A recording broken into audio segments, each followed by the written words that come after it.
Secretario de Economía, Marcelo Ebrard Casaubon, y tenemos a dos distinguidos visitantes. A Fabio Sandri, es el CEO global de Pilgrim's Pride, y Jesús Muñoz, presidente y director general de la misma empresa en México. Ellos nos van a anunciar una inversión muy importante para el país.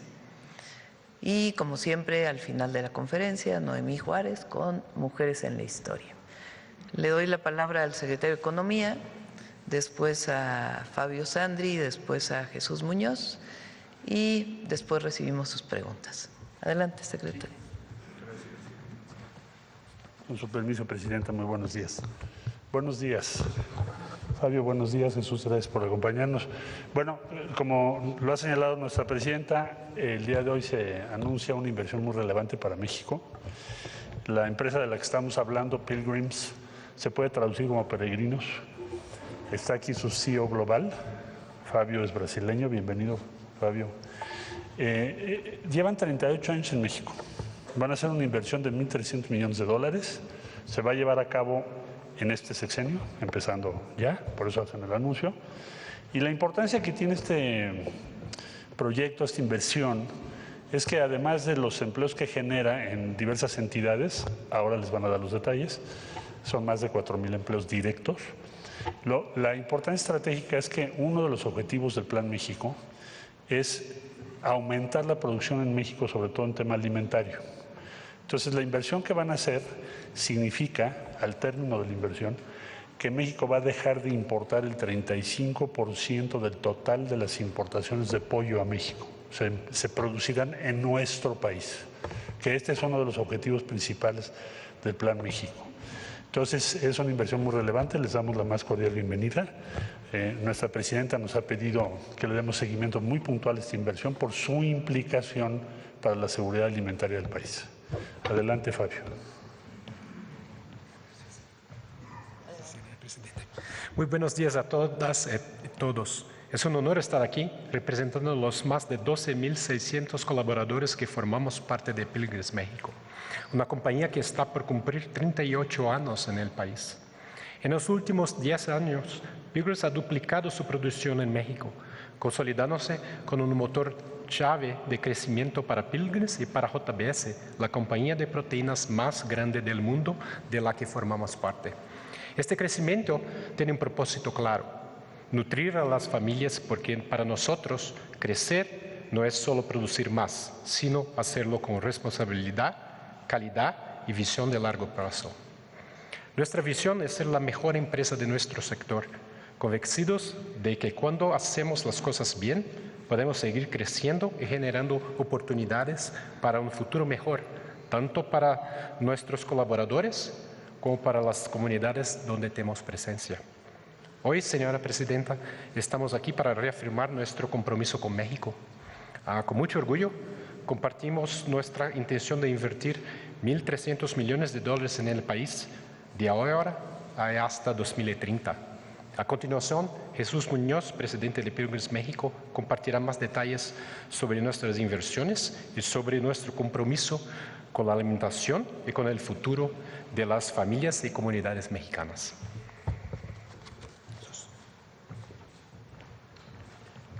Con su permiso, señora Presidenta.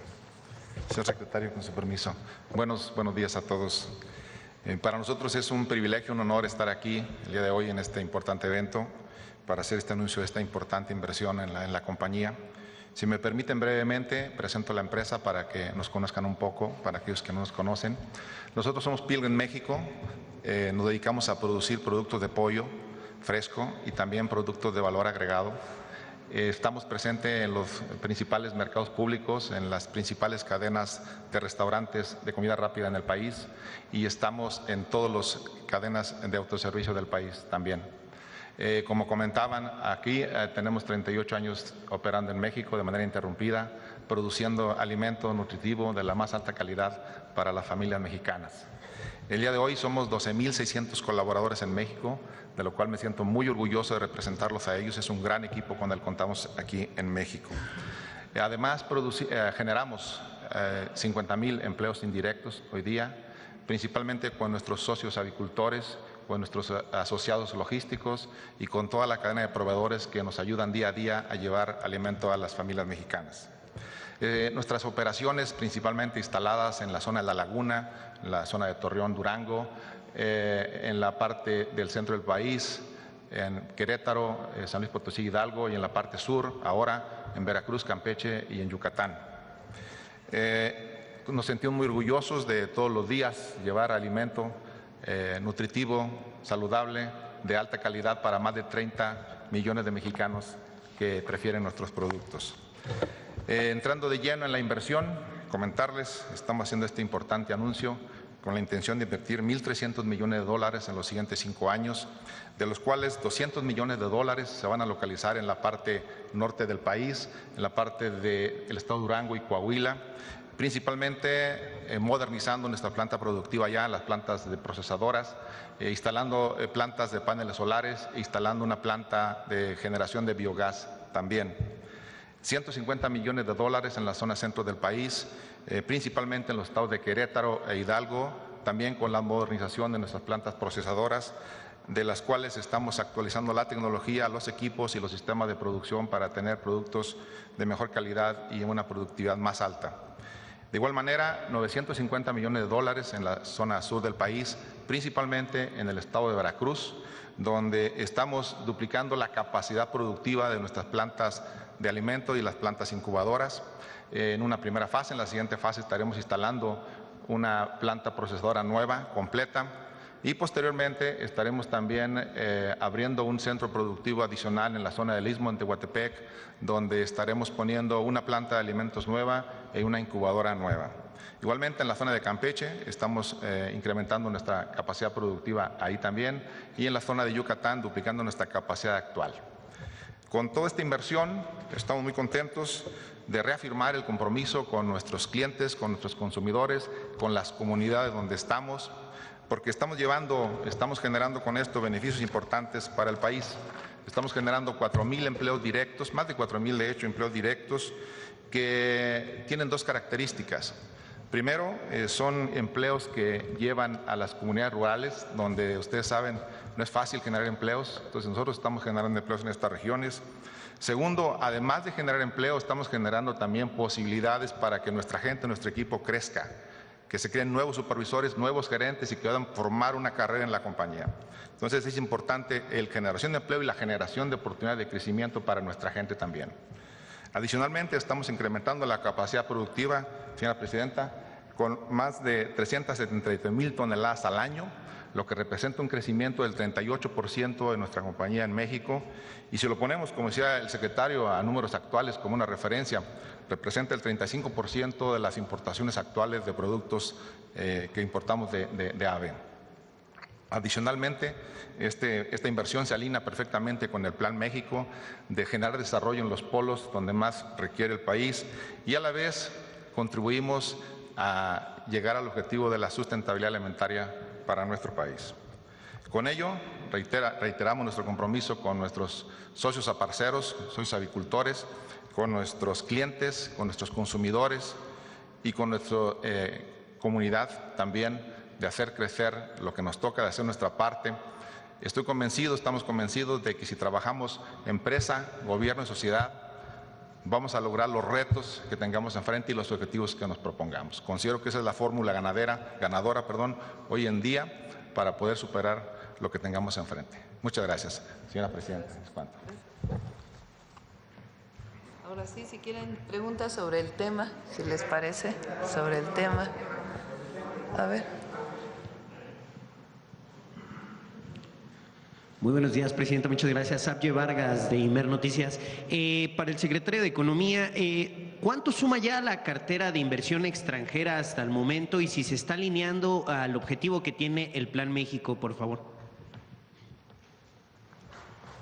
Sí, con mucho gusto. Bueno, lo que tenemos en el portafolio de inversiones son 293,000 millones de dólares. Estos 1.300 millones de dólares están en ese portafolio, así como la inversión que anunció ayer General Motors por 1,000 millones de dólares. Entonces, esta semana nada más tenemos 2.300 millones de dólares.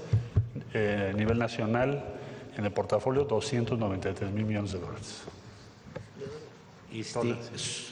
También comentarles sobre las pláticas que ha tenido con autoridades estadounidenses.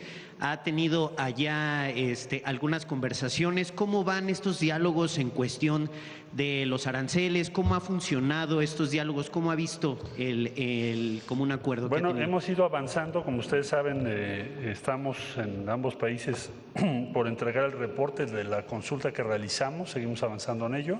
Esto ocurrirá antes de que termine el mes de enero. Fue lo que acordamos ambas partes y Canadá también. Estamos en tiempo y forma. De los puntos que nos plantearon el año pasado, que estuvimos trabajando más de 100 días, prácticamente ya terminamos todos, previos a lo que será la revisión del tratado. Entonces yo le diría que ya estamos en la revisión del tratado. Tenemos que terminar el 1 de julio. Ese es nuestro tiempo. Ya estamos en ello. ¿Cómo ha visto en cuestión de mantener el tratado las autoridades estadounidenses? ¿Se están viendo con buenos ojos Bueno, estamos trabajando conforme a lo previsto en el tratado. Es un proceso de revisión. Eso es importante aclararlo, es el alcance que tiene el proceso. Y lo que creo que hemos avanzado bien en todos aquellos puntos que preocupan a cada una de las partes, y también ya tenemos claro cuáles son los puntos que van a tener digamos, mayor foco para cada país, mayor importancia, mayor prioridad o más alta prioridad. Entonces, estamos ya en ese proceso, literalmente, que se inició el año pasado con las consultas. Entonces, ya estamos en camino. ¿Cuándo es la fecha para ya definir o ya lo último de la revisión? 1 de julio es la que está establecida entre los 3 países para la renovación del tratado y la revisión, llegar ya con una gran claridad de qué puntos cada país propuso y qué puntos se aceptan y cómo quedan. Muchas gracias. A ti. Otra pregunta. Ayer, Presidenta, se reunió con la Comisión Electoral, con la Comisión Presidencial Electoral, para definir sobre lo de esta reforma, esta iniciativa que se va a enviar al Congreso. Habló el coordinador de la bancada de Morena sobre que se tocaran algunos puntos como el recorte presupuestal y el desafuero a legisladores, y también sobre pues si se van a mantener los soples. ¿Cuáles serían los puntos en estos temas que se han definido en la reforma electoral, Presidenta? Si quieren, vamos con las preguntas del tema de economía. Bueno, ya nada más, bueno, del tema y dejamos el otro tema una vez que despidamos aquí a nuestros invitados. Perfecto. Bueno, del tema, mencionaron sobre la inversión en Istmo de Tehuantepec. Me llama mucho la atención porque invertir allá en el Istmo, en una zona pues en Oaxaca, ¿qué es lo que les llama la atención y sobre todo qué seguridad tiene México para poder invertir, sobre todo pues para empresas extranjeras? Muchas gracias. Muchas gracias por la pregunta. Evidentemente para nosotros es una zona muy interesante porque es muy apropiada para la producción avícola. Tiene las condiciones de clima, las condiciones necesarias para tener una productividad alta en esta región, y además con esto completamos nuestro footprint en México de tener producciones en el norte, en el centro, en el sur del país, y poder llevar proteína y productos de alta calidad a todas las familias mexicanas. Sobre el tema. A ver, la compañera. Gracias, Presidenta. Tania Damián, de Ángulo 7. Buenos días a todos los presentes. Sobre el tema de esta empresa Pilgrims, preguntarle sobre el tema de contaminación, cómo están garantizando que no haya contaminación en las comunidades donde se instalan, y también qué beneficios tiene la población en donde se instalan. Por ejemplo, hablan de una planta en Veracruz, en el Istmo de Tehuantepec, la planta de Querétaro. ¿Cómo se garantiza que no se contamine, y por otra parte, cómo se beneficia a la población además de los empleos directos? Gracias por la pregunta. Evidentemente, instalando todos los sistemas necesarios para tener una producción responsable. Afortunadamente, en el grupo, teniendo empresas en Europa, en Brasil, podemos traer buenas prácticas que se utilizan allá para poderlas poner en práctica aquí en la localidad y asegurar tener 0 efectos en las comunidades. Esa parte la tenemos muy clara. Beneficios adicionales de los empleos, por supuesto, generamos prosperidad en las regiones donde ponemos nuestras plantas. Generamos fuente de empleo para la familia que está ahí completa, generamos movimiento económico en esas regiones. Entonces, es una importante acción el llevar empleos y prosperidad a esta región. Y respecto a que algunas veces habían acusado malos olores, ¿eso ya lo están controlando, digamos, por la producción masiva de pollos? Correcto, sí. Hoy día la tecnología ha avanzado muchísimo, hay sistemas para control de toda esta situación y producir de manera amigable sin afectar las comunidades. Gracias. A usted. Y preguntarle al secretario Marcelo Ebrard sobre el tema de cuántas empresas ya se pasaron de esta forma de las reglas del país más favorecido al TEMEC. ¿Tiene algún indicador de cuántas empresas estarían, digamos, ya haciendo su comercio a través del TEMEC? ¿O cómo está viendo con la iniciativa privada? Porque decían que si hacen con el país más favorecido, bueno, con estas reglas de la OMC, no tenían las ventajas o tenían el arancel del 25%, y varias empresas comerciaban con estas reglas de la OMC y había la intención o se pidió a las empresas que se pasaran al TEMEC. ¿Ha pasado este tema, o sea, de que se pasen al TEMEC? ¿Cómo está viendo ese panorama? Sí, claro que sí. Mira, cuando se inició la administración del presidente Trump, las exportaciones de México a los Estados Unidos estaban más o menos repartidas 50-50%, 50% con las reglas del tratado y 50% con nación más favorecida. Así funcionaba el sistema.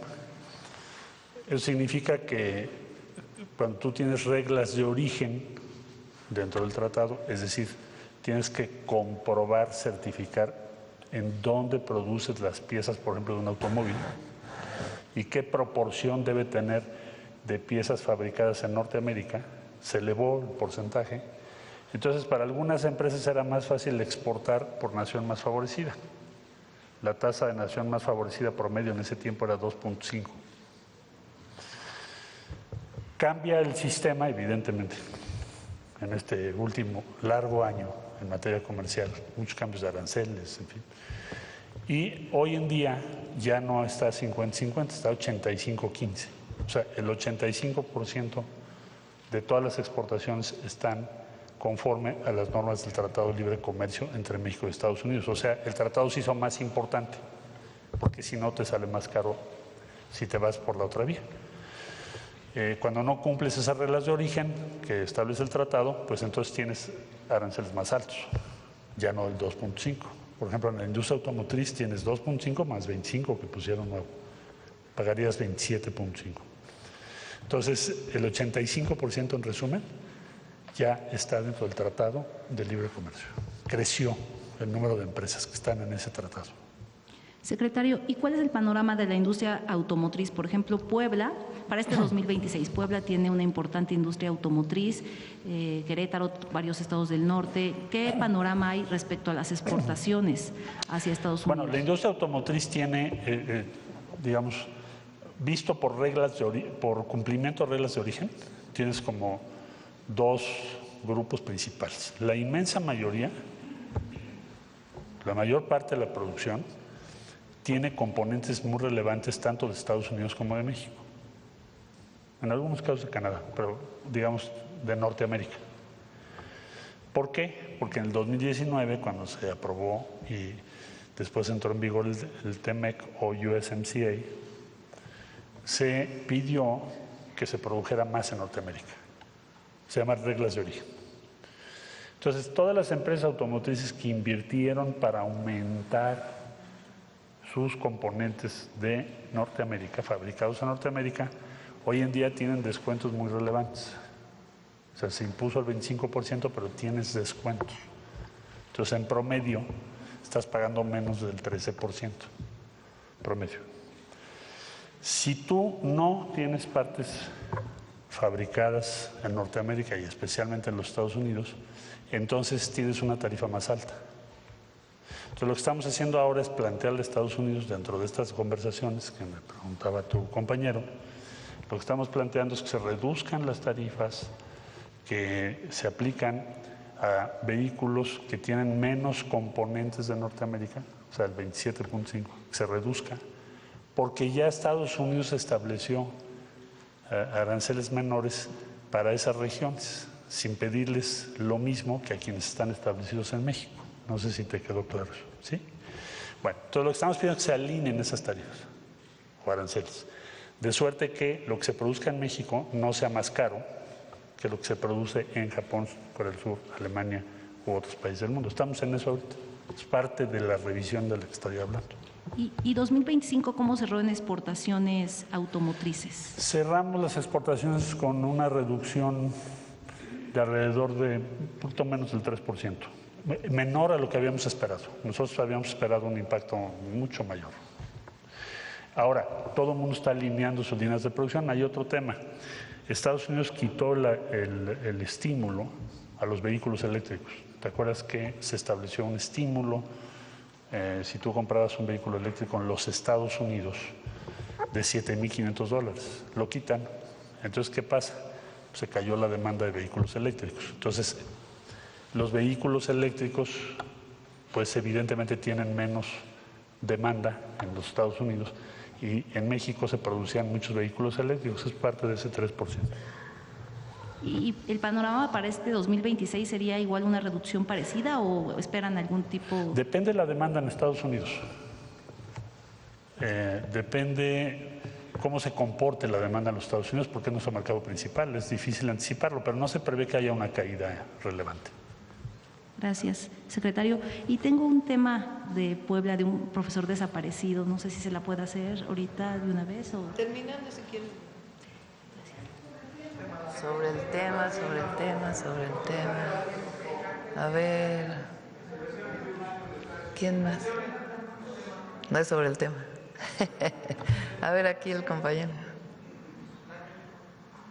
Vamos a tomar otras 2 preguntas sobre el tema. Buenos días, Presidenta. Buenos Alonso días. Urrutia de La Jornada. ¿Cuáles serían las prioridades de México en la renegociación del tratado comercial? ¿Qué énfasis pondrían para replantear las negociaciones? Bueno, lo vamos a informar ahora que se presente la síntesis que decía yo de la consulta que se llevó a cabo.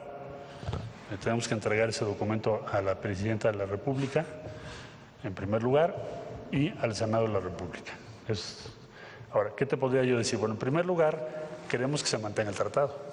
Ese es nuestro primer objetivo estratégico. Segundo, queremos que el sistema de solución de controversias siga funcionando y se fortalezca para que no tengamos decisiones intempestivas que afectan a diferentes industrias. Y estamos planteando también pues, que haya reciprocidad o paridad en varios de los mecanismos, por ejemplo el mecanismo laboral, y en otras áreas en donde nos gustaría que fuera de esa manera. Claro que esto lo presentaremos de manera más formal, pero serían como la esencia, y que se cumplan también las cartas paralelas del tratado, así se llaman side letters, que por ejemplo en el caso de acero se establecían procedimientos o procesos de consulta de 60 días que no se han seguido, y ha habido varios incumplimientos en esa materia. Entonces, en pocas palabras, nosotros ¿qué nos gustaría? Que se consolide, se fortalezca lo que hoy tenemos en el tratado, porque ha funcionado. ¿Quién dice que ha funcionado? Bueno, pues hay que ver nada más los números del crecimiento del comercio entre ambos países y el éxito que se ha tenido en números de empleos. Ahí es el punto de partida. Nosotros así lo vamos a presentar en el documento. O sea, el punto de partida es este tratado que ha significado para los dos países, México, Estados Unidos, y para Canadá. ¿Qué ha significado? ¿Cuántos empleos dependen de ello? ¿Cuántas empresas están en ello? Partimos de lo siguiente: México es el cliente número 1 de los Estados Unidos y el 2, Canadá. No hay, si tú sumas lo que México y Canadá le compran a Estados Unidos, es la inmensa mayoría de sus exportaciones. Es no solo estratégico, sino indispensable. Nadie le compra más, por ejemplo, México le compra más a Estados Unidos que China, Japón y Alemania juntos, para que te des una idea. Entonces, lo primero que vamos a hacer en el documento que vamos a presentar es decir, ¿por qué es importante? ¿Qué hemos ganado? ¿Qué significa para nuestro país y para nuestros socios? ¿Y por qué vale la pena fortalecerlo? Con la conclusión de la revisión del tratado, ¿se podrían alejar estas distorsiones de sistemáticas amenazas de aranceles? Bueno, los aranceles, en el caso de los Estados Unidos legalmente, y siempre ha existido la previsión del 232, o sea, no puedes en el tratado modificar esa disposición legal que existe en los Estados Unidos. Pero el sistema de solución de controversias y lo que prevé el tratado nos ayuda para reducir márgenes de incertidumbre en materia de aranceles y nos obliga a los tres, no nada más a los Estados Unidos. Por eso es importante preservarlo. ¿Cuál es el balance de las consultas que hubo en México con los sectores productivos? Bueno, lo vamos a presentar. Yo diría que en esencia lo que vimos es, nadie plantea que se modifique sustancialmente el tratado. Hay un consenso, diría yo, en México respecto a lo que acabo de exponerle, en favor del tratado que se mantenga, porque es lo que se consulta. La primera consulta es: ¿lo mantenemos o no lo mantenemos? Es la primera pregunta. Y participaron muchos sectores, incluyendo el sector obrero, el campo, las empresas, las cámaras industriales, de comercio, en fin. Entonces, sobre ello,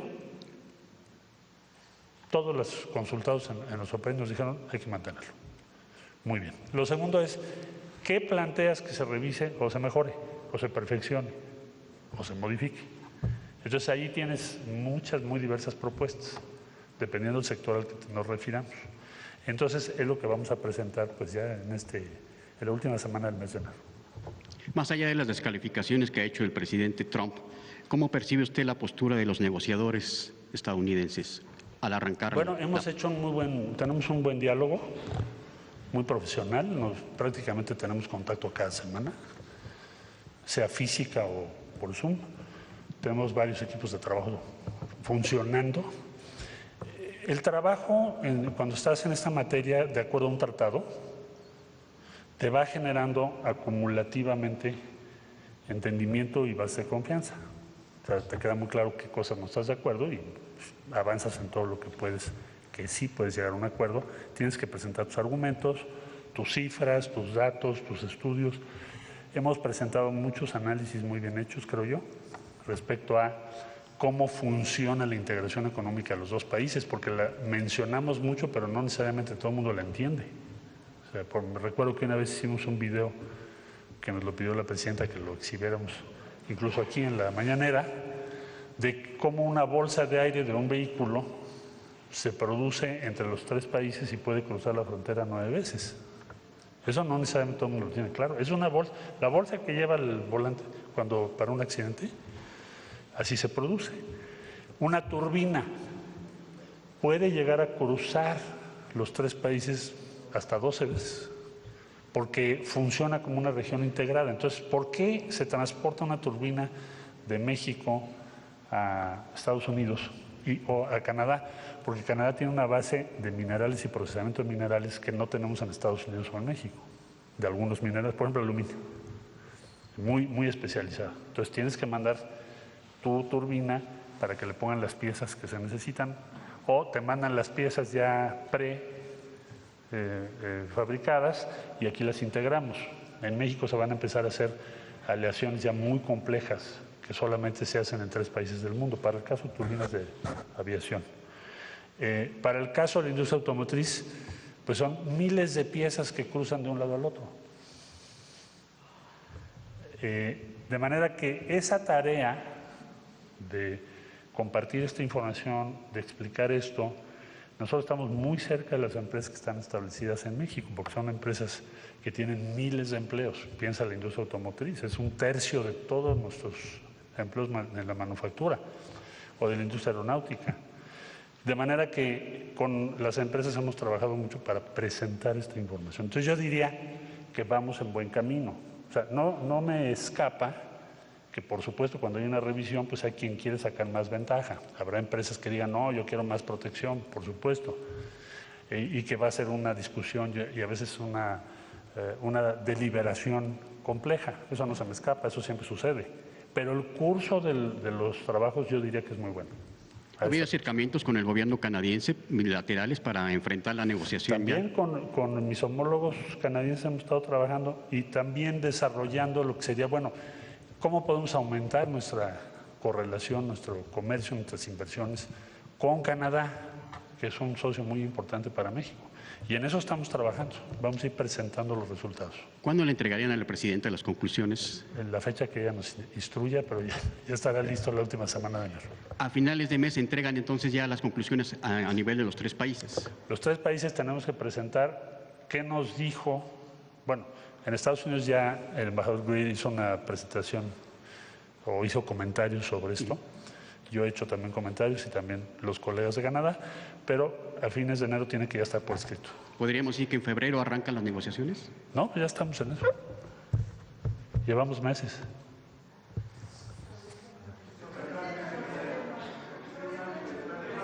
Sobre el tema, a ver. Después, Presidenta, ¿puedo hacer una pregunta sobre reforma electoral posteriormente? Ahorita terminamos. ¿Sí? Gracias. Buenos días, Presidenta. José Manuel Fuentes, de Capital 21, Corazón del Capital.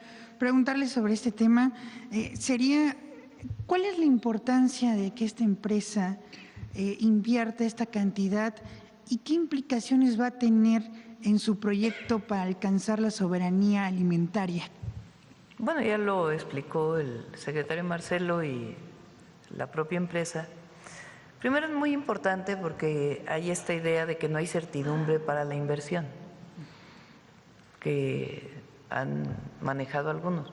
Hay certidumbre para la inversión, toda la certidumbre. En México queremos que haya inversión privada.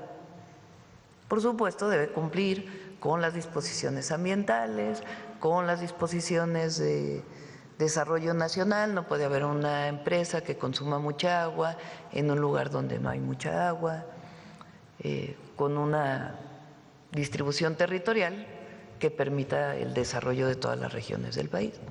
Pero en México queremos inversión privada y Pilgrims en particular tiene inversión ya en México, y esta apuesta, digamos, que está haciendo, porque es esencialmente para el mercado interno, es porque les ha ido bien y porque saben que invertir en México pues es seguro y les permite pues seguir avanzando.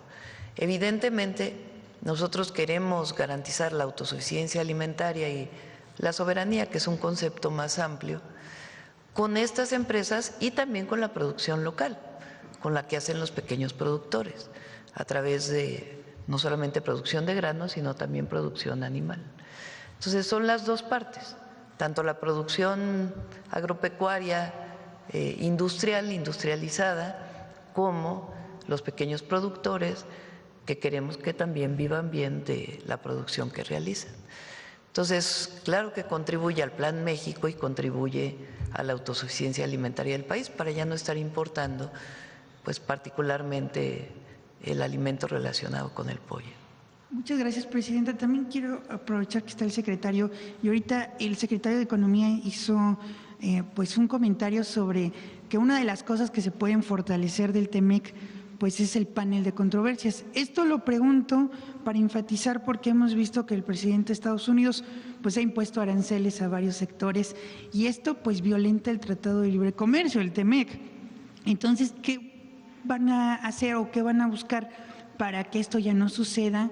Y que también hemos visto que Estados Unidos ha utilizado estos paneles para el tema energético porque pues hay algunas diferencias ahí, pero México también cómo puede utilizar a su favor, sobre todo porque nos han impuesto aranceles en el tema del acero y también del aluminio.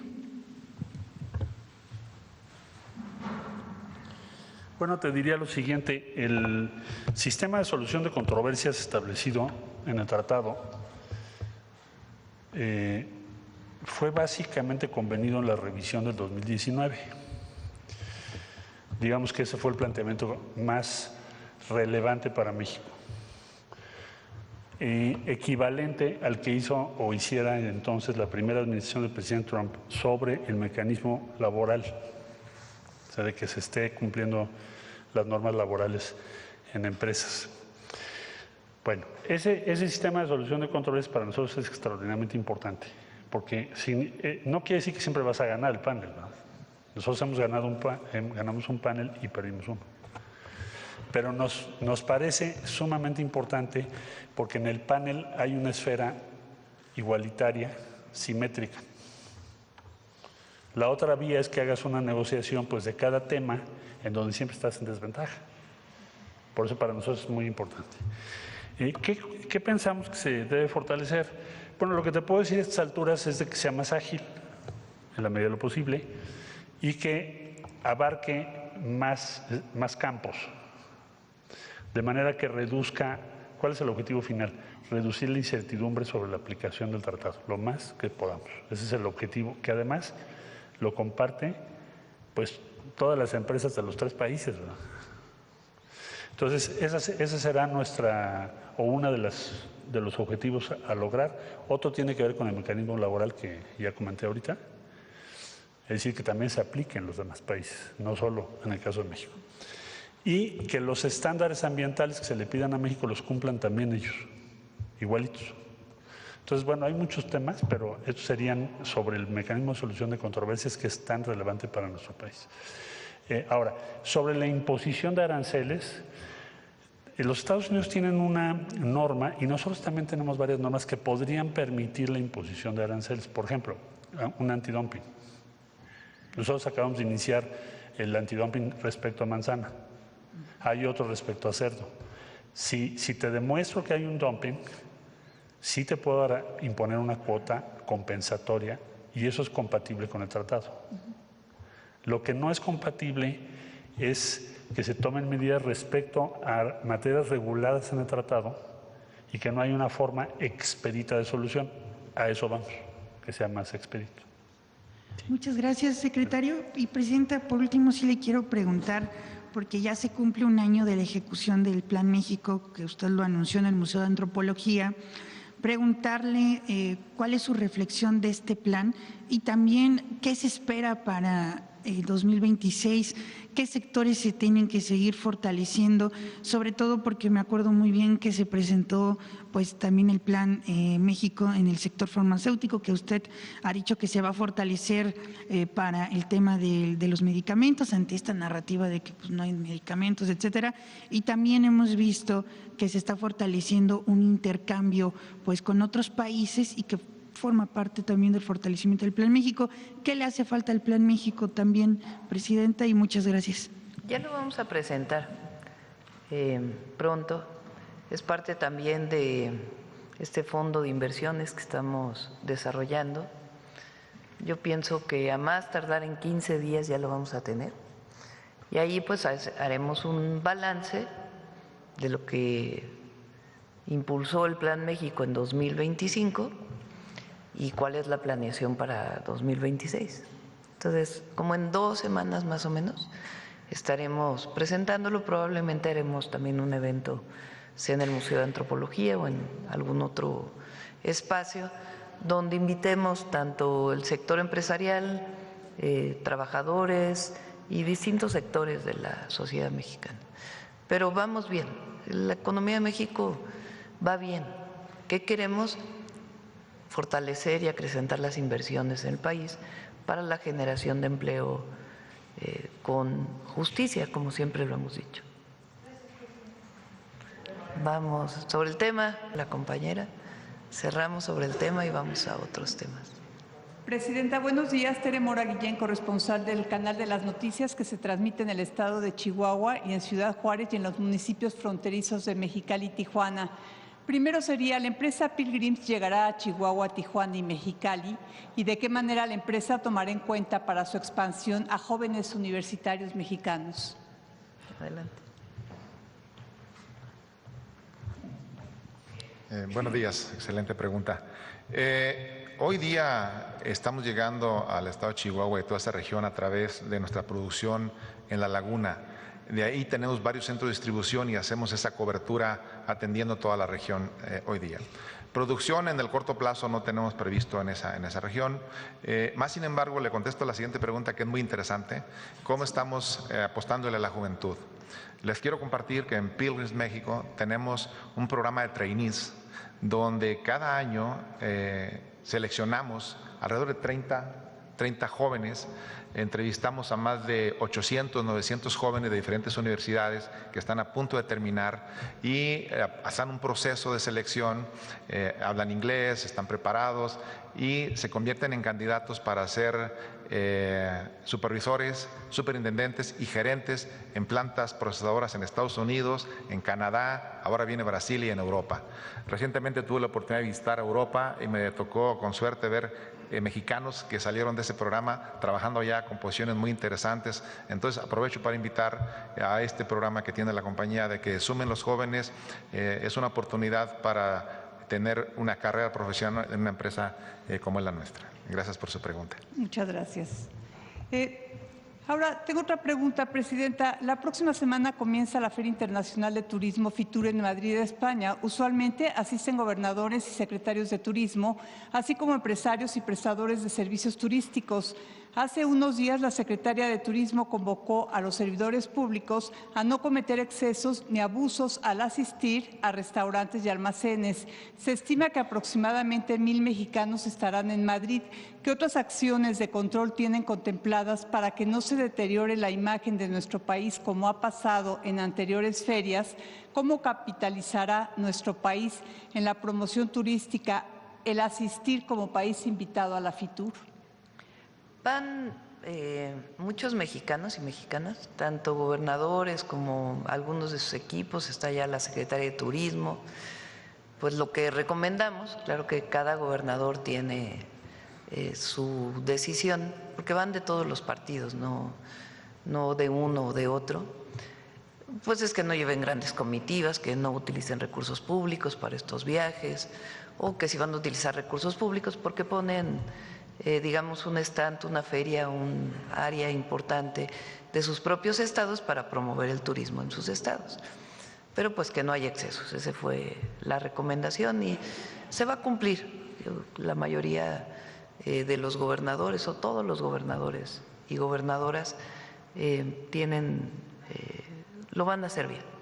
Bueno, la feria es muy importante, se está dedicando a México. ¿Y cuál es el objetivo? Pues traer más turismo al país.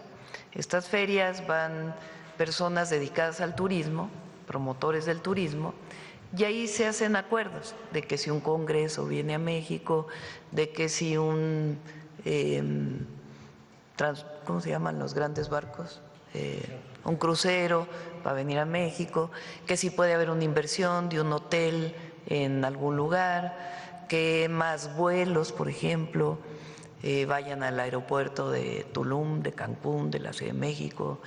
Ahora en particular pues se está promoviendo muchas actividades alrededor del Mundial. Entonces es una actividad muy importante. Cerramos con muy buenos números del turismo en 2025, muy buenos. Voy a pedir a Josefina que venga para que ella los pueda exponer y después que presente también los resultados de la feria. Entonces es un evento muy importante. Es en España y pues ya vendrán a informar de los resultados. Presidenta, ¿cuál es su opinión de que el día de ayer Estados Unidos anunció que va a frenar visas de inmigrantes a 75 países?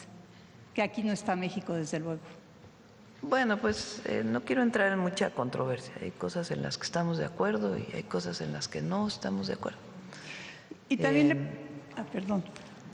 Hasta ahí. También le preguntaría, el TEMEC no contiene ajustes promigrantes, pero sí incluye disposiciones laborales robustas y mecanismos de movilidad temporal para profesionales. ¿Cuál es su opinión al respecto? Bueno, hay mecanismos principalmente con Canadá, que es muy importante, y obviamente no está exactamente en el tratado, pero uno de los temas pendientes que tenemos con Estados Unidos, pues es el tema de los mexicanos que están allá, sobre todo, y de que se permita generar una condición, porque ellos necesitan trabajadoras y trabajadores mexicanos, que se pueda generar una condición en un esquema migratorio que sea factible para ambos países. Pero bueno, ese es otro tema que tenemos pendiente con Estados Unidos. Por lo pronto, los temas laborales pues son parte del tratado y consideramos que están bien establecidos y que en todo caso deben fortalecerse de ambos lados, como bien lo menciona el secretario. A un año del Plan México, el camino no ha sido fácil ante las amenazas de imposición de impuestos y acciones del gobierno norteamericano. ¿Cómo se contempla potencializar el plan que ha sido bien recibido por el sector empresarial e inversionistas extranjeros? Ya lo vamos a presentar. Muy bien, y por último.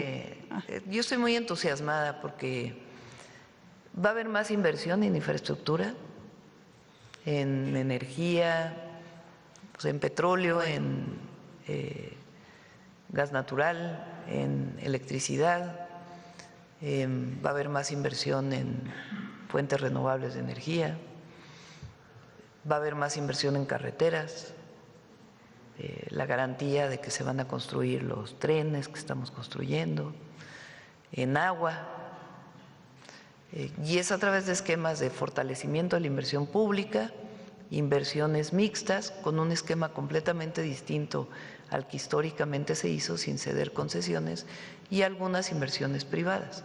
Eso es solamente en infraestructura, pero hay muchas otras inversiones productivas que estamos seguros que vienen a México a partir de este año. Ese es el caso de Pilgrims y otras inversiones que están en la cartera que tiene Secretaría de Economía, y además estamos facilitando las inversiones a través de la ventanilla única. Entonces, es un buen año para México y el Plan México se va a ir consolidando. Y por último, Presidenta, ¿cómo va la elaboración de la reforma electoral? Eso ya lo vemos. Ahorita que despidamos a nuestros amigos que vinieron a informar sobre Pilgrims. ¿Les parece que con esto cerramos esta ronda de economía? Muchas gracias, Presidenta. Sí. Y ahora contestamos las otras preguntas. Nos despedimos para que pásense para acá, nos tomamos una foto aquí. A mí, vente tú también.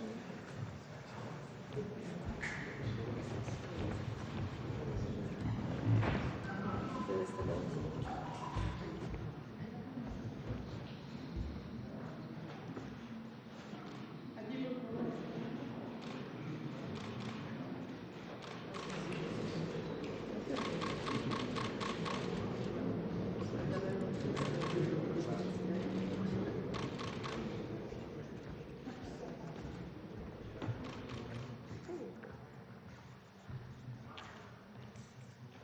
Bueno, ahora sí vamos a otras preguntas. Les adelanto el tema electoral porque sé que todos están con ese tema. Ayer había una cantidad de reporteros, de periodistas afuera.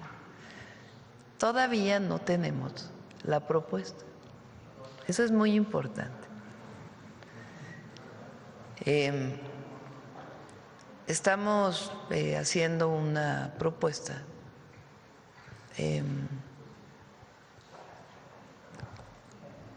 que tenga que, primero, para que no digan, porque ya la calificaron, ¿no? Ya le pusieron ley Maduro, ya hay debate de que la presidenta es una autoridad y no hemos presentado la propuesta. Entonces, primero la garantía de la representación de las minorías, esa para todos aquellos que dicen que no queremos que quien tenga una proporción menor de la votación esté representado, eso no va a ocurrir, o sea, hay esa garantía. ¿Cuáles son los temas que nos interesan? Y no por nosotros, sino porque es el interés del pueblo de México, que está en distintas encuestas que hemos hecho, que ya las vamos a presentar.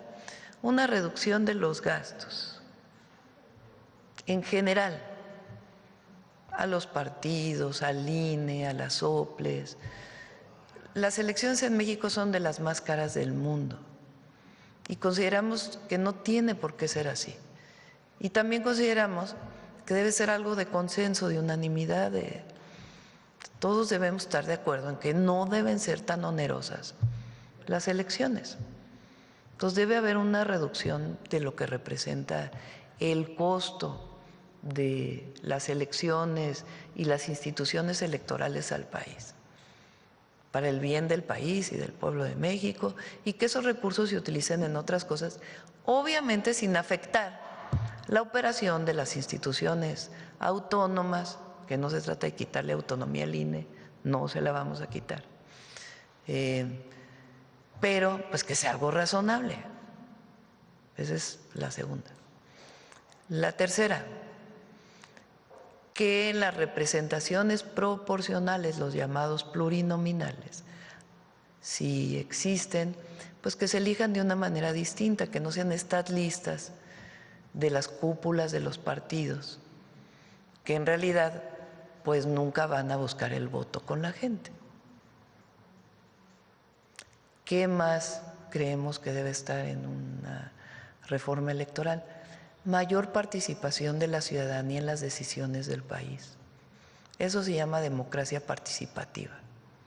No solamente en las consultas generales que se hacen, sino también, eso hay en algunos estados y sería muy bueno que fuera en todo el país, que los municipios, los habitantes de los municipios puedan participar en las decisiones que toma el municipio a partir de consultas que no necesariamente se pueden hacer cada 3 años, sino que se pueden hacer cada año, por ejemplo. O sea, mayor democracia participativa, la participación de la gente en las decisiones de su comunidad. Entonces, eso es otra cuestión que nos interesa. Y el tema de cómo es la participación de los mexicanos en el exterior. Ellos piden, por ejemplo, que quienes son los representantes se elijan por ellos, no por los partidos, que es un tema que salió mucho en los foros de los mexicanos en el exterior. Esencialmente eso es. No hay, ni se le quita la autonomía al INE, ni estamos diciendo que ya ahora solo los que ganen uninominalmente la elección van a tener representación en las cámaras. También el tema del número de regidores en los municipios, porque hay municipios que tienen una cantidad de regidores que no tiene caso. Entonces, que se pueda establecer. Entonces, es una propuesta que le va a gustar a todos. A nadie le van a decir que es… sobre el fuero de los diputados y senadores estamos analizándolo. ¿Hasta qué punto? Entonces, es una propuesta que fortalece nuestro sistema electoral y que garantiza la democracia electoral, la democracia participativa. Esencialmente, eso es lo que vamos a presentar. Y el fortalecimiento de las consultas, muy importante. Todo el mundo tiene consultas para decisiones de muchísimos temas en el país. Entonces, hay que fortalecer la consulta pública.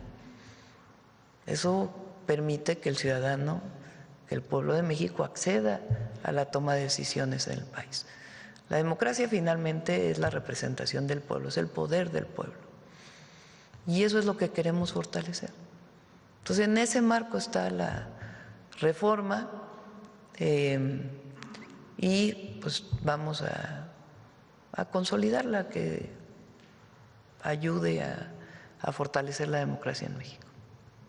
¿Se ha hablado sobre escenarios de desafuero? ¿Hasta qué punto se mantendría? Sí se habló de eso, todavía no quisiera adelantar.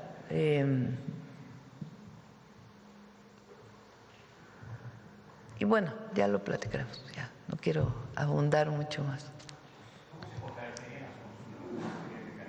Eso es lo que ya va a venir en la propuesta, el fortalecimiento de la consulta, no solamente nacional, sino estatal y municipal. O sea, que la gente pueda tomar decisiones sobre el rumbo de su comunidad. El tema de la representación proporcional, si bien tiene que existir, los plurinominales famosos, lo que le molesta a la gente pues es esta cosa de la definición de cúpulas, que vienen las encuestas así. O sea, se decide quiénes son los que participan, pues que la gente también participe en la decisión de quiénes son quienes pueden participar en esa lista. Entonces, está muy interesante. También estamos definiendo eso. Yo creo que primera semana de febrero, más o menos, por ahí, ya vamos a tener la propuesta. Bueno, ¿quién más? A ver, la compañera. Y luego acá, que desde antier andas pidiendo la palabra. Gracias, presidenta. Karina Aguilar, del diario 24 Horas, buenos días. Preguntarle, ¿cómo va a ser esta negociación con los aliados de PT y del Partido Verde? Ellos se han opuesto en demasiadas ocasiones a la reducción de las prerrogativas, porque son finalmente pues con lo que sobreviven. ¿Cómo iniciarán esta negociación? Y nos comentaban ayer los coordinadores parlamentarios que primero tendrán que convencer a los aliados y luego se presentaría la iniciativa. ¿Es así? Pues tiene que haber diálogo. La Secretaría de Gobernación y la Comisión están dialogando con todos. Se hicieron los foros y una vez que se presente la propuesta, pues ya también dependerá de los diputados y los senadores en su aprobación. Para el tema de las consultas sí tiene que haber algunas reformas constitucionales, pero no son grandes reformas constitucionales. ¿Cuántas reformas constitucionales estarían planteando para llevar a cabo esta reforma electoral? Ya ven que el otro día les dije de un programa que había cuando era niña, no sé si se acuerda Marcelo, 64. El concurso de los 64,000 pesos. Lo llevaba Pedro Ferriz Santa Cruz, el papá de Pedro Ferriz. Búsquenlo ahí en el YouTube. Yo ya lo busqué porque me acordé el otro día. Y entonces había concursantes, se les hacían preguntas. Si contestaba, pues ganaba primero 2,000 pesos. Podía seguir concursando hasta los 4,000, hasta los 64,000, donde ya los ponían en una cabina para que nadie les soplara, con los oídos tapados. Así estamos con la reforma electoral. Todavía estamos trabajando, estamos contestando algunas preguntas internamente que permitan hacer una reforma que resuelva pues estos problemas que a la gente le parecen que no deben ser así y que sea aceptable. O sea, no es una reforma que va a desaparecer pues muchas cosas que han funcionado en México, pero sí que fortalezca la democracia, que fortalezca, por ejemplo, también la fiscalización de los recursos. ¿Cómo se usan los recursos? ¿Quién usa los recursos? ¿Cuándo se hacen las sanciones? Si se usan muchos recursos, ¿cuándo se sanciona al candidato o a la candidata? Temas que nos parecen relevantes, yo creo que para todos. ¿Estaría recibiendo usted a los coordinadores o a los dirigentes de estos dos partidos aliados? Yo creo que es con la Secretaría de Gobernación y la Comisión que estarían platicando. Dice que busca que salga por consenso. Sin embargo, hemos visto que en la mayoría, prácticamente en la mayoría de las reformas constitucionales y demás, se ha dado pues por esta mayoría que tiene Morena, PT y Partido Verde, y que realmente pues poco o nada toman las propuestas de la oposición. ¿Sería igual o la oposición sí podrá tener, además de la voz que va a tener en el debate, podrá tener un poco de injerencia en modificar algo de esta iniciativa? Pues para eso se envía al Congreso. Ahí es donde pues podrán hacer algunas modificaciones si así lo consideran. Lo que es muy importante es que, a ver, la oposición e incluso la derecha, no solo nacional, sino internacional, ha querido decir que en México no hay democracia y que México va a un régimen autoritario. Falso de toda falsedad. Primero, en México hay democracia, democracia electoral, democracia participativa, libertades absolutas. Cuando hay algún problema de una autoridad, un policía, un guardia que hace uso excesivo de la fuerza, hay sanciones, hay respeto a los derechos humanos. México es un país democrático, la elección del Poder Judicial pues es una elección democrática. Alguien puede no estar de acuerdo, pero no es una opción autoritaria, es una opción democrática de decisión de cómo se conforma el Poder Judicial. Y la reforma electoral tiene el objetivo de fortalecer la democracia. Entonces, nadie va a poder decir que vamos al autoritarismo, que en México la presidenta quiere tener el control de todo, que Morena ahora va a ser el único partido que exista en el mundo. No.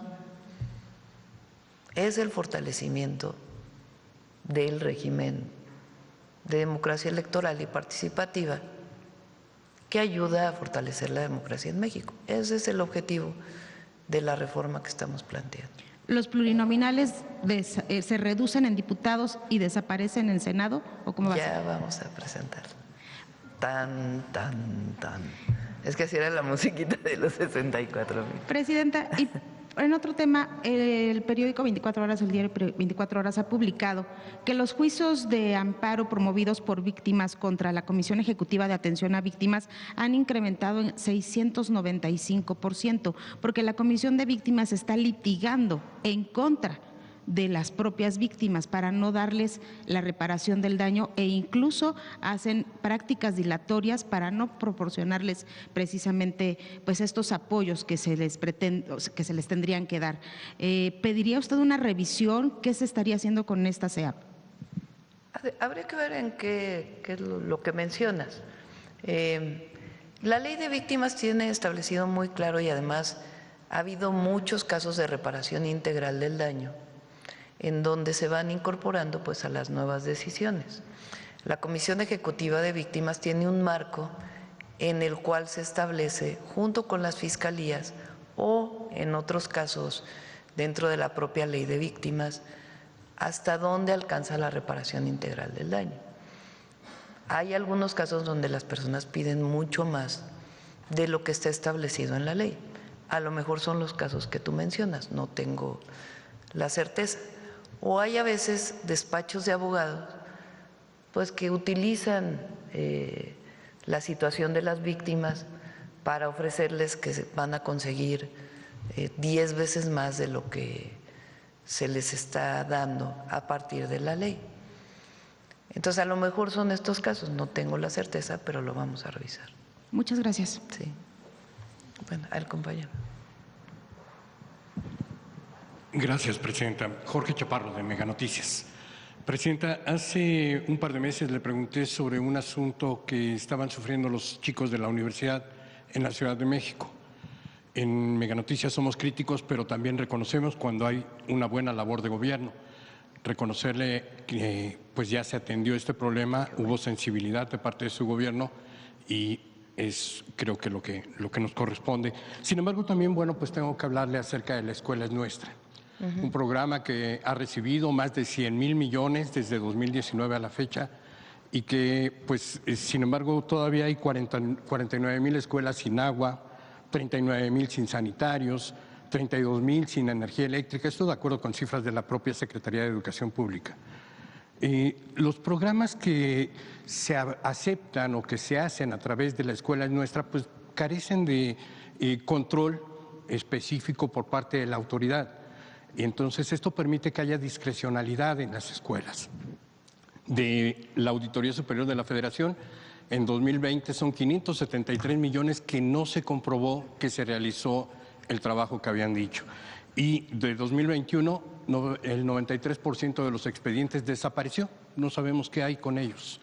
A partir de 2023 dejaron de hacerse estas auditorías y hasta ahora pues es un programa que no es transparente plenamente.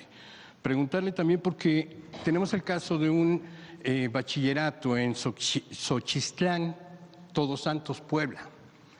Aquí la comunidad decidió que pondrían un salón de cómputo, pero lo hizo el hermano del encargado de recibir los recursos por parte de los padres de familia. Lo hicieron sin planeación, sin nada. Y lo que ocurre es que ahora tienen que apagar toda la escuela para que funcione el salón de cómputo porque no tienen energía suficiente. Preguntarle, Presidenta, ¿Por qué no se está transparentando este gasto? ¿Quién lo está vigilando? Sí es transparente y si no es suficiente hay que hacerlo transparente. Eso es lo primero. Nosotros no queremos ocultar nada. ¿Cómo funciona la escuela? Es nuestra. De hecho, es un programa que inició cuando fui jefa de gobierno en la ciudad. De ahí lo retoma el presidente López Obrador y lo lleva a todo el país. En la ciudad se llamaba Mejor Escuela. Mejor Escuela. ¿En qué consiste? Se destinan recursos, este año creo que son 25,000 millones de pesos, 26,000 millones de pesos, se destina a todas las escuelas del país. A veces en un año no toca el 100%, sino que le toca al 50% un año y al 50% otro para que sea suficiente recurso. El año pasado incorporamos a las escuelas de educación media superior, a las preparatorias. Entonces se hace una asamblea en la escuela y entre todos deciden el comité que va a ejecutar la obra y entre todos deciden para qué van a utilizar los recursos. Hay escuelas que les tocan 300,000 pesos porque es una escuela de 30 niños y niñas y hay escuelas que le tocan 3 millones de pesos o 1 millón de pesos, creo que 3 no tocan, pero 1 millón porque son 200 niños y es más grande la escuela. Entonces, en la asamblea dicen, lo más importante es arreglar los baños. Entonces, bueno, hay que arreglar los baños. Se nombra un tesorero y un comité de vigilancia. Entonces, se les otorgan los recursos, en algunos casos en una sola ocasión y en otros casos en 2 ocasiones. Entonces, la escuela, este comité, con apoyo de las autoridades educativas, pues tiene que comprobar que en efecto los 300,000 pesos que se le dieron arreglaron los baños. ¿Cómo lo comprueban? Con fotografías, con facturas, con la documentación de todo lo que compraron. ¿A quién contratan? Depende de los propios padres de familia. Y por eso hay un comité de vigilancia para que vigile que se usaron bien los recursos y un tesorero que administra los recursos. De los 3 años o 4 años que ya lleva este programa, ha habido observaciones de muy pocos. Son un 1% que en cuanto se dieron los recursos, la persona se llevó el dinero o que no se utilizó adecuadamente. Es muy poquito. Por ejemplo, tú dices, en el 2021 fueron 500 millones de pesos. Es bastante, ¿verdad? Pero comparado con los 25,000, pues es un porcentaje pequeño y tiene que investigarse y levantarse las denuncias correspondientes para esos 500 millones de pesos, si es que ese fue el caso. Es un buen sistema porque es muy expedito. Entre los padres y madres de familia se ponen de acuerdo. ¿Qué estamos haciendo también para fortalecerlo? Por ejemplo, esto que dices, compran aires acondicionados. Pues sí, pero no checaron la parte de la electricidad. Entonces tenemos un programa ahora especial de Comisión Federal de Electricidad con la SEP para el tema de la electricidad en las escuelas. Incluso porque algunas escuelas luego CFE va y les corta la electricidad, porque el municipio no pagó, porque lo paga el municipio, lo paga la SEP. Y pues eso no puede ser que le cortes la luz a una escuela, ¿verdad? Porque pues es indispensable que la tengan. Entonces tenemos un programa con CFE y las escuelas y estamos fortaleciendo, la escuela es nuestra. También para asesorías, por ejemplo, SEDATU ahora va a entrar, pues si van a construir un salón, pues que esté bien construido. Si lo van a construir, pues que haya todas las medidas de protección civil. O sea, si van a hacer una construcción mayor, que haya las medidas de protección civil y que haya la capacitación para ello. Pero vamos a buscar transparentarlo más para que, sobre todo para que todas las madres y padres de familia sepan que se están usando bien los recursos. Gracias, Presidenta. También hace algún tiempo le pregunté, incluso me hizo favor de convocar a la secretaria Raquel Buenrostro en torno a estos ventiladores que vendió una empresa inglesa y que no ha cumplido con el contrato. La secretaria nos dijo que en diciembre, en 15 de diciembre más o menos, estaría llevándose a cabo la audiencia y se tenía planeado que para mediados de enero, en estas fechas, debería ya de haber una resolución al respecto para saber si México recuperaría esa parte de recursos o no. Preguntarle si le han informado algo al respecto. No tiene usted información. Invitamos a Raquel para que lo pueda platicar. Y bueno, entonces guardaré las preguntas de si hay responsabilidad para algún funcionario a la secretaria. Sí. Y finalmente preguntarle en torno a la reforma electoral. Para usted el senador Adán Augusto López es un negociador confiable. Se lo voy a preguntar, si me permite, porque durante la llamada reforma electoral del presidente Andrés Manuel López Obrador, el Plan B, el senador negoció sin informar al presidente respecto de la cláusula de vida eterna que se conoció así en su momento. El presidente en una mañanera me decía que no era cierto, que yo le estaba advirtiendo sobre esa cláusula, y al día siguiente reconoció que sí se había metido sin que él lo supiera. Hoy Adán Augusto López es el responsable de esta negociación y otra vez va a tener que negociar con el Partido Verde, el impresentable Partido Verde, y con el PT para que tengan la mayoría de votos. No es momento, Presidenta, de revisar este papel que juega el senador, y también no es momento de revisar que, si bien la derecha puede tener los defectos que quiera, son mexicanos y también merecerían ser escuchados e incluidas algunas propuestas. Se ha escuchado a todos, a todos. ¿Usted los ha escuchado? ¿Se ha reunido con ellos? Por ejemplo, ayer me dieron leí la propuesta que presentó Claudio X González. Bastante mala, por cierto. Leí la propuesta que presentó Lorenzo Córdoba. Leí la propuesta que presentó el INE, aunque es larguísima. La verdad todavía no la acabo esa. Tienen algo ahí interesante. Le propusieron a Pablo que se llevara la elección de jueces para el 28, no el 27, para que no quede todo junto. El INE. El INE propuso eso. Entonces hay que considerarlo de acuerdo con los argumentos del INE. Entonces sí las hemos leído y las ha leído la comisión. Y, o sea, ¿qué es lo que se hace? ¿O qué es lo que vamos a hacer? Yo espero que primera, máximo segunda semana de febrero tengamos la propuesta. En este marco, como les menciono, se envía al Congreso y en el Congreso se discute. Ahí incluso pueden hacer más foros si quieren. Entonces ahí se discute y pues ya se considera su aprobación. Pero pues tenemos la atribución para hacerlo. En el Congreso, pues ahí está la representación del PAN, del PRI, de Movimiento Ciudadano, para poderlo discutir. Claro. Me dice que ya leyó la propuesta de Lorenzo Córdoba. ¿Qué le pareció?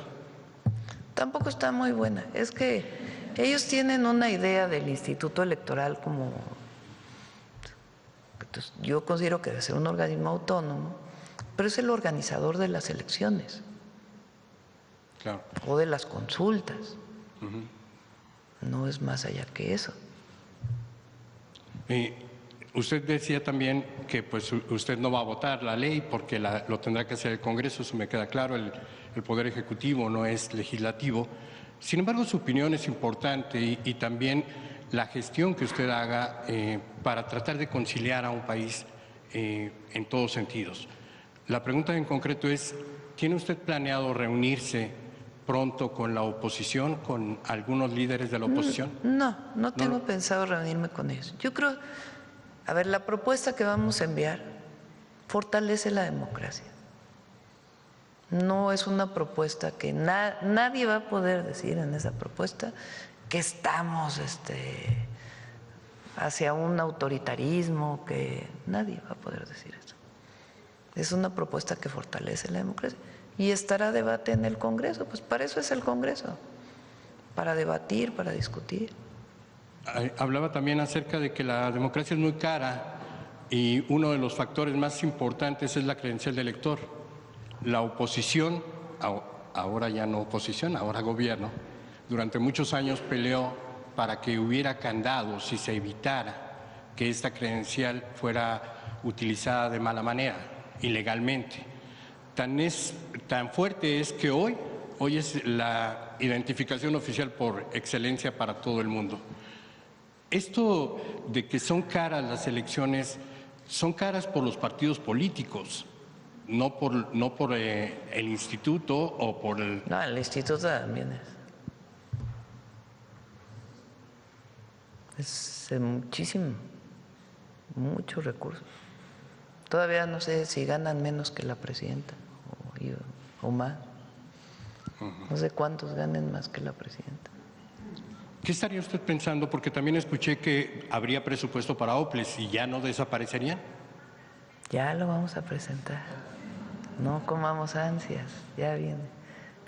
Pero no, obviamente habrá quien no esté de acuerdo. Pero estamos respondiendo de los dos temas centrales que le preocupan a la gente, al pueblo. El tema de esta representación de las cúpulas de los partidos como plurinominales, sin desaparecer la representación proporcional. Y al mismo tiempo, el tema pues del oneroso que es todo el sistema. Entonces va a dar una respuesta razonable, muy razonable. Ok, muchas gracias. ¿Perdón? Él es el coordinador parlamentario lo eligió los propios senadores de Morena. Es el coordinador parlamentario de Morena en el Senado. Y él pues en el Senado negocia, igual que Ricardo en la Cámara de Diputados, igual que lo hace Anaya para el PAN, que por cierto tuvo 6 años fuera y regresó con fuero. ¿Quién más está ahí? ¿De coordinadores? ¿Quién es el coordinador del PRI? Añor. Nah. ¿Quién es el coordinador parlamentario del Senado del PRI? ¿Cuántos senadores tiene el PRI? 13. ¿Cuántos de mayoría? Durango y... no, Durango ganó Morena. Los dos tienen el de minoría. En Coahuila sí, no, sí es de mayoría. ¿Quién más? El profe Anaya, ¿no? Del PT. Castañeda, Clemente Castañeda. Son los coordinadores de los partidos. Vamos. La última pregunta. Ya preguntaron ya mucho. A ver, la compañera que no ha preguntado. Buenos días, Presidenta. Soy Ivonne Menchaca, reportera de Grupo ASIR. Entonces, digamos que en conclusión no hay nada de qué preocuparnos o preocuparse la oposición en este caso por esta reforma electoral. No hay argumentos para decir ahorita que es un gobierno autoritario. Se cae por su propio peso. Y tampoco van a tener argumentos con la propuesta que vamos a enviar de que vamos a la autoritaria. Ningún argumento. Ok, muy bien. Preguntar... Porque además no estamos de acuerdo en ello. No lo hacemos para que no nos critiquen, sino porque es nuestra convicción. Claro. Muy bien. Comentarle, ayer el Papa León XIV dijo que tiene interés de venir a México. Entonces, la pregunta es si el gobierno va a intensificar, después de que ya tuvieron una llamada y ya lo había invitado a venir justamente para acordar una visita en este año. Sí, le pedí a la secretaria de Gobernación que buscara al nuncio, que es con el que tenemos relación con la Iglesia Católica, pero pues la relación formal con el Vaticano, pues es el nuncio. Entonces va a buscar al nuncio para, porque ya está la idea de que sí va a venir. No hemos recibido algo formal, pero para buscarlo, para saber pues cuál es la fecha, cuál es su interés. Recuerden que lo invitamos justo el 12 de diciembre a que viniera a México y pues esperamos recibirlo este año y ya Rosa Isela pues nos dará más información. Sí, sería una visita importante, ¿no? Sí, es una visita importante. El Estado mexicano es un Estado laico, pero eso no quiere decir que no reconozcamos, además del Papa como representante de un Estado, que no reconozcamos que la gran mayoría del pueblo de México es un pueblo católico. Y el Papa actual ha manifestado también su posicionamiento respecto a la pacificación del mundo, sus preocupaciones sobre la migración y otros temas en los que coincidimos en una visión humanista del futuro de no solo de México, sino del mundo entero. Entonces, pues lo estaríamos recibiendo y obviamente pues él ya con la Iglesia Católica haría también en México pues sus acuerdos, sus arreglos, pero pues vamos a esperar. Yo creo que es muy bueno que venga. Entonces yo creo que sí se prevé que sea en este año, ¿no? Pues sí, esperemos que sí. Salió, pero no hay un comunicado oficial. Ajá, sí, sí. Entonces por eso le pedí a Rosa Isela que se pusiera en contacto. Ya, muy bien. Y bueno, preguntarle, hay una búsqueda de Eric Antonio en el Estado de México. Es una persona que cometió un doble homicidio y bueno, pues fue en Cuautitlán, en un departamento. Yo sé que es en el Estado de México, pero saber si de alguna manera, tomando en cuenta que es un feminicidio, el gobierno podría coadyuvar con las autoridades justo para la búsqueda de esta persona. Sí, vamos a preguntarle al gabinete y también a la fiscal general. Bien, gracias. Ya, ¿no? Vámonos.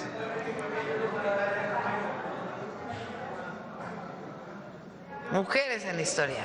Vamos, Noemí. Con permiso, Presidenta. Muy buenos días a todas y a todos. Entre 1915 y 1916, el país estuvo dividido en una guerra civil entre las distintas facciones revolucionarias. Mientras eso ocurría, en Yucatán, el gobierno de Salvador Alvarado lanzó la convocatoria para realizar el primer congreso feminista en nuestro país, que tuvo lugar entre el 13 y el 16 de enero de 1916, es decir, estamos conmemorando el 110 aniversario de este encuentro de mujeres. La intención del primer Congreso Feminista fue el discutir y el proponer una profunda transformación para las mujeres. En la convocatoria se podía leer que para que puedan formarse generaciones libres y fuertes, es necesario que la mujer obtenga un estado jurídico que la enaltezca, una educación que la permita vivir con independencia, buscando en las artes su subsistencia honesta, que de este modo los hijos que constituyen la patria futura se eduquen imitando en las madres edificantes ejemplos de labor y de libertad. Conozcamos una revolución, la revolución de las mujeres, en medio de la Revolución Mexicana. En enero de 1916, en plena Revolución Mexicana, 600 mujeres asistieron y Ermila Galindo, originaria de Durango, activista feminista, colaboradora de Venustiano Carranza y propagandista del constitucionalismo, quien se valió de su cercanía al poder para impulsar las demandas de las mujeres. La convocatoria al primer Congreso Feminista fue publicada el 28 de octubre de 1915 y la organización estuvo a cargo de un comité integrado por las profesoras Consuelo Zavala Castillo, presidenta, Dominga Canto Pastrana, vicepresidenta, Adriana Vadillo Rivas y Rosina Magaña, secretarias, Amalia Gómez Aguilar y Gregoria Montero, prosecretarias, y Adolfina Valencia Ávila, tesorera. El evento comenzó con un programa musical y el discurso inaugural de la vicepresidenta del Congreso, Matilde Acevedo de Paullada. Ermila Galindo no pudo asistir, pero envió una ponencia titulada La mujer en el porvenir, La ponencia de Galindo desató la polémica. Planteaba la igualdad intelectual entre el hombre y la mujer, demandaba el derecho al voto para la población femenina y proponía la educación sexual, una idea que fue rechazada por las congresistas más conservadoras, quienes la calificaron de inmoral. El sufragio femenino, impulsado por 31 congresistas, también desató un álgido debate. No se logró un consenso, solo se consiguió avanzar en la aceptación de la educación cívica y la participación política femenina en cargos municipales, considerados aptos para mujeres dado que no requerían una vigorosa condición física. En el primer Congreso Feminista de Yucatán, prevalecieron una interesante variedad de posturas, desde las más conservadoras y moderadas, hasta las tendencias feministas más radicales de la época. Sin embargo, el evento dejó temas pendientes y voces fuera del debate, como las mujeres campesinas e indígenas, sobre todo mujeres mayas, que quedaron excluidas, dado que el evento estaba dirigido a mujeres profesoras, alfabetizadas y dedicadas a la educación. A finales de 1916, también en Yucatán, se realizó el segundo Congreso Feminista, donde se profundizó el debate sobre diversos temas. Ambos encuentros representaron un hito en la organización feminista de principios del siglo XX, pues a la par de la lucha social de la Revolución Mexicana, las mujeres emprendieron su propia lucha por la emancipación económica y laboral, el acceso a educación y la igualdad de derechos frente a los hombres, incluidos los derechos políticos. Con los congresos feministas de Yucatán, se inició hace más de 100 años una de las luchas más importantes para las mexicanas del siglo XX, el sufragio femenino. Que el primer Congreso Feminista se llevara a cabo en Yucatán no fue fortuito. Fue el producto de décadas de luchas de mujeres que antecedieron este encuentro. Por ejemplo, la profesora Rita Cetina, de quienes hemos comentado ya en esta sección y quien lleva el nombre de uno de los programas sociales más importantes en educación en nuestro país. Rita Cetina, también una mujer que fue precursora en la educación científica de las mujeres, hasta Elvia Carrillo Puerto, sufragista y también defensora de estos derechos. No es fortuito que este congreso se llevara en Yucatán, ya que decenas de mujeres alzaron la voz para construir los cimientos de una transformación social. Sin saberlo, estaban construyendo también lo que muchos años después podríamos decir y que hoy nombramos un tiempo de mujeres. Muchas gracias.